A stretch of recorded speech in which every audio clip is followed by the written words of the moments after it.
There are some seasons of life where nobody can really tell you what to do. You can pray, you can ask for advice, you can think through every single option and still feel completely heartbroken and unsure about what to do. And to be honest, my first 30 years of life really led me to believe that trusting God translated to feeling confident about where my life was headed.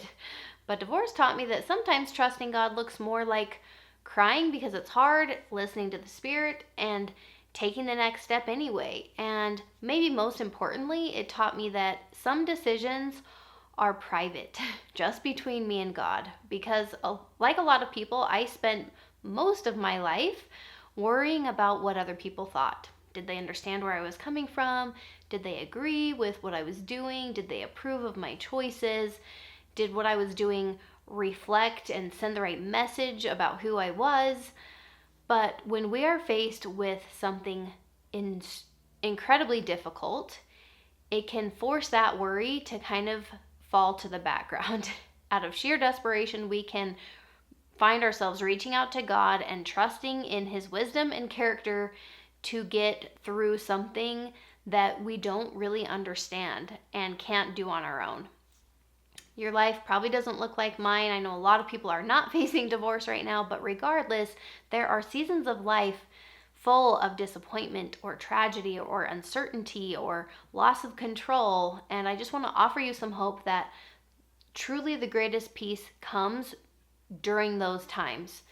Divorce really stripped away a lot of the things that I thought made me feel secure. My plans, my expectations, my certainty about the future. But my whole life, kind of trying to hang on to that control, didn't bring near the amount of peace that I experienced when I turned everything over to the Lord. Humans naturally are going to seek that certainty, right? We want guarantees, we want plans and clarity and approval. We really want to feel that confidence because we think once I know the right answer, then I will feel peace. And that's ultimately what I want. That's why I was truly trying to control everything. I wanted everyone to understand. I wanted approval and certainty, and I wanted the future to be mapped out how I wanted it to. Really just wanting reassurance that I wasn't making a mistake. And that's what made divorce so hard for me.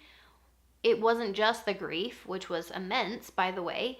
It was people's opinions, worrying about what other people thought, wanting validation, wanting people to maintain the opinions they had of me, wanting everyone to just understand.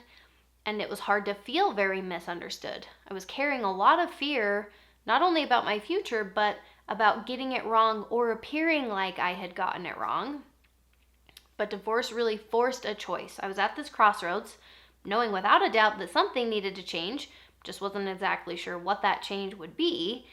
And I knew that I could definitely keep trying to control and seek that certainty or approval, or I could trust God without having all the answers.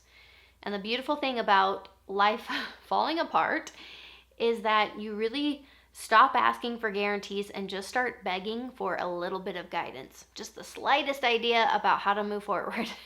I assure you, trusting God is not always feeling confident. It's not always knowing what's next or what the right thing is. It's definitely not just never feeling afraid.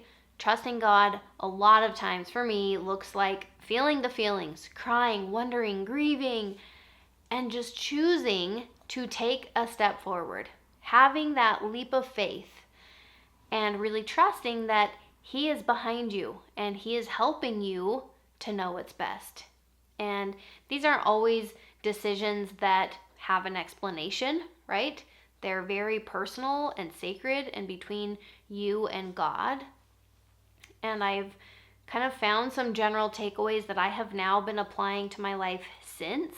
So the past 3-4 years, when difficult seasons come up, because that just is life. First of all, I have learned to stop demanding certainty before acting. Again, it's human nature. We want to make sure, we want to know for certainty, right? But I just see it as thinking through and asking for the next right step, starting today.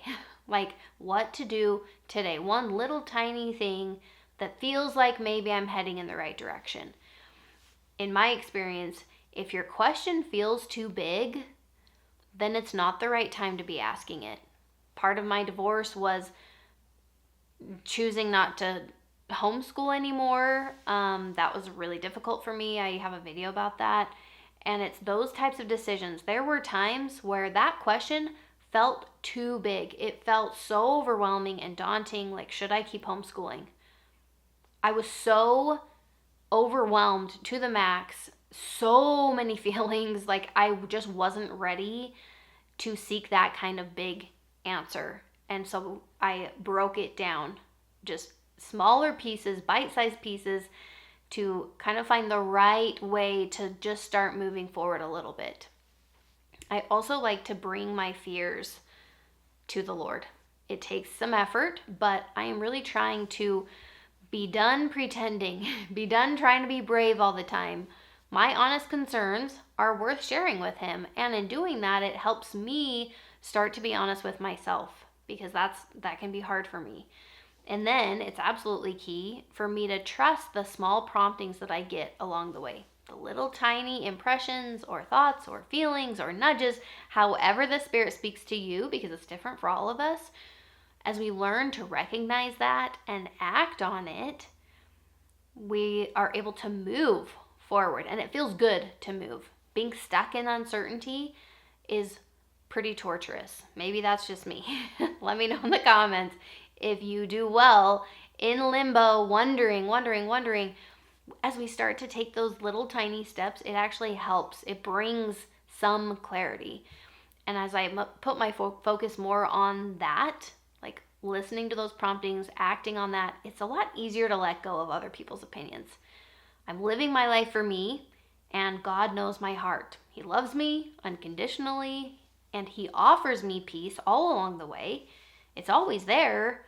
I just have to bring that to the forefront. I have to really turn down the volume on all of my fears. It's human nature. It's okay. There's going to be fear. There's going to be uncertainty. There's going to be worries about other people in general. They will all still be there. That's just part of the human experience. That's what we have signed up for. There are all those feelings, and it's just a matter of putting them in their place a little bit and to choose not to be listening so much to them, not letting them drive the bus. I like to use that analogy. They can all still be in the car with you. They're just not driving the bus. And then we can allow those other things that are there. There's a part of me, even in the uncertainty, there's a part of me that knows that I'm being guided. There's a part of me that knows that God is mindful of me. There's a part of me that knows that God has a plan for me. So I can feel fear and uncertainty, and I can feel confident. All those things can be in the bus, and I get to choose what exactly I'm listening to. I can turn up the volume on the part of me that really knows the Spirit is guiding me, and I'm having confidence in the way that I'm living my life. If you are walking through a difficult season right now and really struggling to trust yourself, I just want you to know how loved you are. And my free quiz might be a good place to start to just help you better understand how you're wired, what's draining you emotionally, what might help you feel a little more grounded right now. People will tell you how to live your life. But if you are looking for real, true peace, you have to trust yourself and trust God to give you direction, because that's the direction you're really looking for. So don't mother like me, just mother like you.